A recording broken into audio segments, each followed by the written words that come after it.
ये कहानी है गिरधर नाम के एक सुनार की। गिरधर की आदत थी रोजाना सुबह भगवान शिव की पूजा आराधना करके गले पर बैठना। वो भगवान शिव की पूजा तो करता था, पर कभी भी कोई जरूरतमंद गरीब या फिर कोई मांगने वाला भिक्षुक उसकी दुकान पर आए तो वो उसे भगा देता था।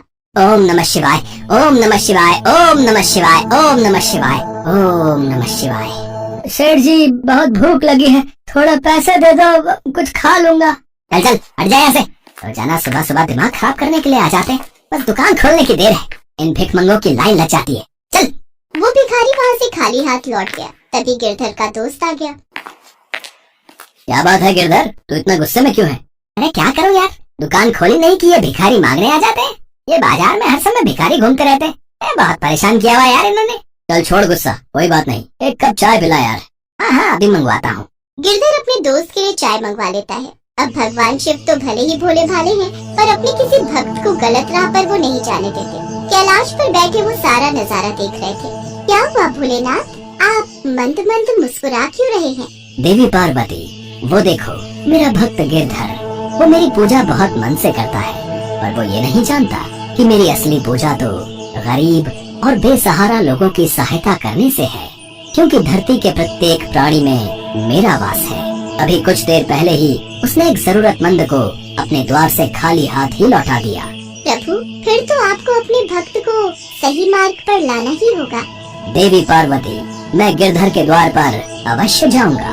अब वो तो उसे देखना है कि वो मुझे पहचान पाता है या फिर नहीं। भगवान शिव एक भिखारी का भेष बना लेते हैं और गिरधर के पास पहुंचते हैं। गिरधर उस समय दुकान पर भगवान शिव की पूजा ही कर रहा था। हे महादेव, मैं आपकी रोजाना सच्चे मन से पूजा करता हूँ, हमेशा आपका नाम लेता रहता हूँ, फिर भी आप मुझे दर्शन नहीं देते हो प्रभु। प्रभु, मेरी इच्छा है कि आप मुझे दर्शन दो, मैं आपके दर्शन पाना चाहता हूँ प्रभु। ओम नमः शिवाय, ओम नमः शिवाय, ओम नमः शिवाय। बेटा, आज सुबह से कुछ भी नहीं खाया है, थोड़ी मदद कर दो तो मैं कुछ खा लूंगा। लो, फिर आ गया एक और मांगने के लिए। मैं तो सच में परेशान हो गया हूँ, ठीक से थोड़ी देर पूजा और मंत्र जप भी नहीं कर सकता। ये दुकान खुली नहीं कि मांगने के लिए दुकान के सामने खड़े हो जाते हैं। अरे चलो चलो चलो चलो जाओ यहाँ से, सुबह सुबह दिमाग मत खराब करो।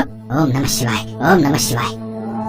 मुझे तो खाली हाथ लौटा रहे हो बेटा, अगर भगवान शिव स्वयं तुम्हारे द्वार आ गए तो तुम उन्हें खाली हाथ लौटा दोगे? अरे भगवान शिव ऐसे नहीं आते हैं, वो जब आएंगे ना तो मेरी दुकान उनके रूप और तेज से चमकने लगेगी। बहुत सुंदर रूप है उनका, साक्षात महाकाल है वो, महाकाल। तुझमें और भगवान शिव में बहुत अंतर है। तू ठहरा एक भिखारी और वो है पूरी सृष्टि को चलाने वाले। भगवान शिव है वो, अगर उनके मुझे दर्शन हो गए तो उनकी मैं खूब सेवा करूंगा। हाँ, अगर मैं ये कहूँ कि मुझ में भी उनका ही वास है बेटा, और इस जगत के प्रत्येक प्राणी में उनका वास है, तो क्या तुम फिर भी मुझे कुछ नहीं दोगे? अरे पागल हो गया है क्या? भगवान शिव तुझ जैसे तुच्छ भिखारी के अंदर वास करेंगे? अरे बिल्कुल नहीं। अरे मैं मान ही नहीं सकता।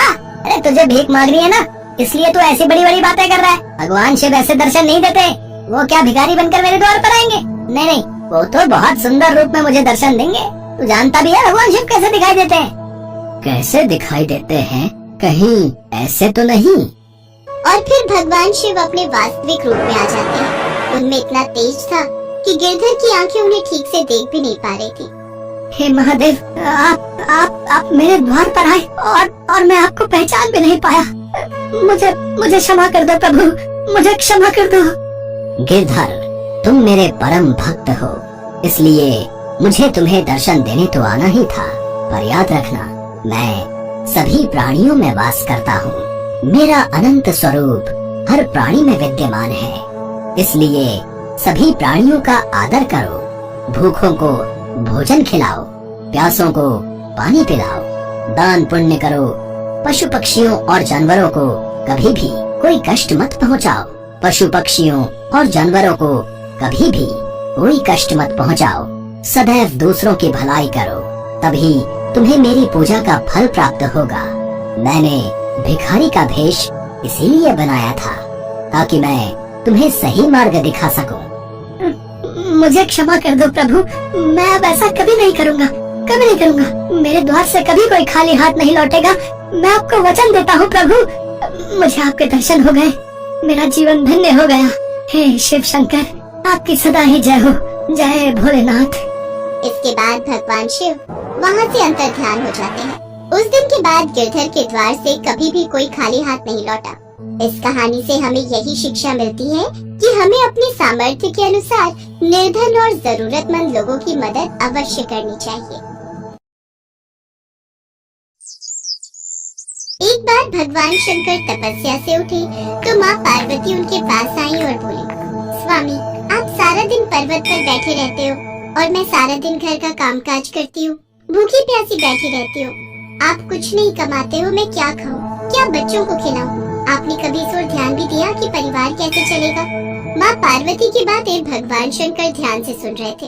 आप मेरी एक बात मानोगे स्वामी? मैंने तुम्हारे साथ फेरे लेते हुए 7 वचन निभाने का वादा किया था। तुम कहो तो मैं तुम्हारी बात अवश्य मानूंगा। तो फिर ठीक है, एक काम करो, आप वृंदावन चले जाओ। एक आपका अपना नंदी बैल तो है ही, और एक बैल आपका वहाँ कन्हैया से मांग लेना। कन्हैया के खेत है, आप वहाँ पर खेती करना और जो फसल उगे उसे ले आना, कुछ तो काम चलेगा। लेकिन एक बात का ध्यान रहे स्वामी, आप वहाँ जाकर कन्हैया से कहना कि आप खेती ऊपर की लोगे और नीचे का हिस्सा कन्हैया को देना। ठीक है देवी पार्वती, मैं अभी नंदी बैल पर बैठकर वृंदावन जाता हूँ। इसके पश्चात भगवान शंकर अपने बैल नंदी पर बैठ गए और कन्हैया जी के पास जाने लगे। रास्ते में नंदी बैल उनसे बोला, प्रभु, हम जा तो रहे हैं लेकिन ये कन्हैया बहुत चालाक है, बहुत तेज है। कोई नहीं, जो होगा सो देखा जाएगा। मैंने पार्वती को वचन दिया है कि अब मैं खेती करके ही लौटूंगा। और फिर इसके पश्चात शंकर जी अपने बैल नंदी के साथ कृष्ण जी के द्वार पहुँचे और अपना शंख बजाने लगे। शंख की आवाज सुनकर कृष्ण जी द्वार खोलते हैं तो उनके सामने भगवान शंकर खड़े थे। कृष्ण जी भगवान शंकर को प्रणाम करते हैं। भोलेनाथ, आप आइए, भीतर पधारिए। अचानक कैसे आना हुआ? मुझे संदेशा भेज देते, मैं आपसे मिलने आ जाता। कन्हैया, मेरा एक काम है जो केवल तुम ही कर सकते हो। हाँ हाँ, बताइए, मैं आपकी किस प्रकार सहायता कर सकता हूँ? मुझे आपके खेतों पर खेती करनी है। एक बैल मेरे पास है और एक बैल आप अपना दे दो और अपने खेत पर मुझे खेती करने के लिए दे दो। क्यों मैया, आपका क्या विचार है?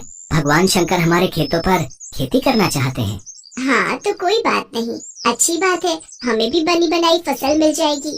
पर मेरी एक शर्त है, खेती में आप जो भी मुझे बोने को कहोगे वो मैं बो दूंगा, पर खेती का ऊपरी हिस्सा मैं रखूंगा। तो आप बताओ मैं क्या बो दूं?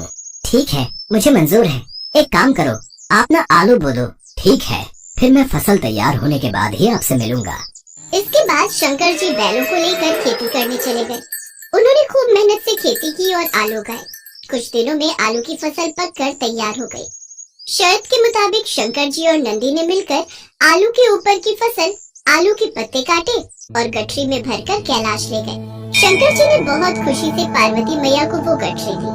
पार्वती मैया ने जब गठरी को खोलकर देखा तो वो हैरान हो गई। उस गठरी में तो पत्ते ही पत्ते थे। प्रभु, आप ये क्या उठा लाए हो?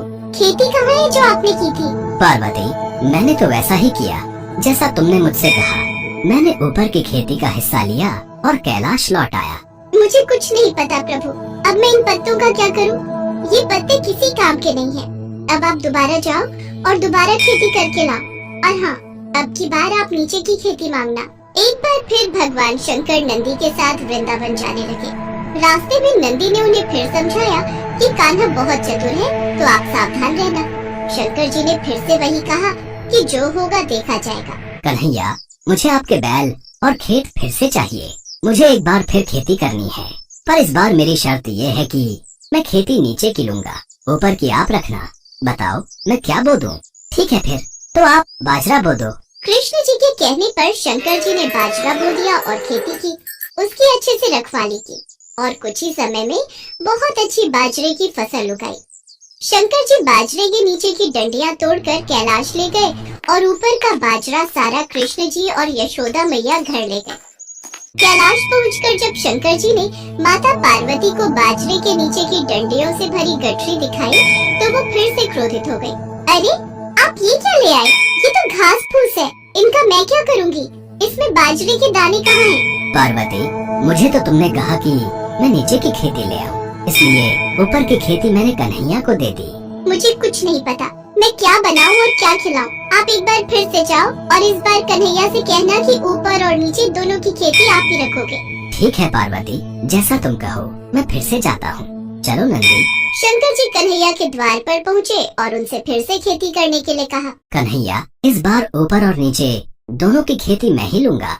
बताओ मुझे क्या बोना है। ठीक है, इसमें मुझे कोई आपत्ति नहीं है। आप इस बार मक्का बोलो। इस बार आप ऊपर और नीचे की खेती ले लेना और जो बचेगा वो मैं रख लूंगा। शंकर जी फिर से खेती करने लगे। कुछ ही समय में मक्का की बहुत अच्छी फसल उगाई। कृष्ण जी यशोदा मैया के साथ मिलकर बीज का हिस्सा यानी कि मक्का तोड़कर घर ले गए और ऊपर और नीचे की फसल भगवान शंकर कैलाश पर्वत पर ले आए। इस बार नंदी और भगवान शंकर बहुत खुश थे कि ऊपर और नीचे की दोनों खेती देखकर माता पार्वती बहुत खुश होंगी। पर जैसे ही उन्होंने माँ पार्वती को खेती की गठरी पकड़ाई, जिसे देखकर माँ पार्वती अपना सिर पकड़कर बैठ गई। अरे ऊपर और नीचे की फसल तो ले आए, पर इसमें भुट्टा कहाँ है? पार्वती, तुमने ही तो कहा था कि ऊपर की और नीचे की खेती लेकर आओ, इसलिए मैं ऊपर और नीचे की खेती ही तो लेकर आया हूँ। अब मैं भोला भाला जैसा तुमने मुझसे कहा मैंने वैसा ही किया। तभी कृष्ण जी आते हैं। माँ पार्वती, भोलेनाथ बिल्कुल उचित कह रहे हैं। भोलेनाथ को तभी तो भक्त भोले बाबा कहते हैं। भोलेनाथ तो भाव के भूखे हैं। प्रेम से जो भी इनको कुछ भी अर्पित करता है वे ग्रहण कर लेते हैं। आप धन्य हैं भोलेनाथ। माँ पार्वती, भोलेनाथ के द्वारा की हुई खेती मैं ले आया हूँ, इसे स्वीकार कीजिए। माँ पार्वती देखती हैं कि भगवान भोलेनाथ ने तो बहुत ही बढ़िया खेती करके आलू, बाजरा और मक्का उगाया था। वो खुशी से फूली नहीं समाते। कुछ भी कहिए स्वामी, पर आपने नंदी और कान्हा के बैलों के साथ मिलकर बहुत बढ़िया खेती की है।